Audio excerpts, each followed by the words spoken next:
Okay, now part of the reason I wrote the book New Age Bible Versions, this is the book I wrote, and I spent 6 years collating the modern translations of the Bible. Years ago, I was not a staunch King James believer. As a matter of fact, when I would write letters to my mother, I would change the Bible anytime I wanted to. I really wasn't educated about the subject, and I was a young Christian. But I found that the young ladies who would come into my office at the university, I was a professor and they knew I was a Christian, and when they had emotional problems, they would come into my office and cry, and I would show them a verse in the Bible or something to help them feel better. And I noticed that those who were using the modern translations seemed to be unstable, emotionally depressed, anxious, all those sorts of things. And it made me stop to think perhaps that's why psychology has moved into the church, because of some of the problems these versions have caused. But as I was collating those translations, impeded by my love for these young people at the university who seemed to be having problems, and I really wasn't quite sure that it was coming from these versions, but I saw that there was a problem.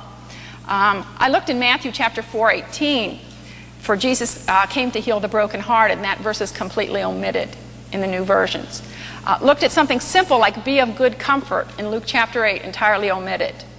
The mercy of God, entirely omitted. As a matter of fact, the mercy seat, which is 53 times in the Old Testament, has been entirely omitted in the NIV. No more mercy seat in the NIV. So it's sort of some kind of a lid now. I don't know what kind of a lid it is. But, Mark chapter 3, power to heal the sick, completely omitted.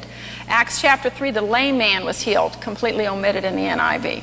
Okay, now they've created a caricature of God, I found, in the new versions. For instance, when we've got Ephesians, Jesus nurturing his church. Nurturing comes from the word nurse, as a mother would nurse her children, holding them lovingly, okay? Or humble, 1 Corinthians 12. God nurtures us and he humbles us, okay? In the new versions it says discipline and humiliate. Now can you imagine wanting to go to a God who was going to discipline and humiliate you? I can't imagine either. And now I see why those young ladies that I suggested go home and read their Bible would come back and they would be more depressed than they were when they left.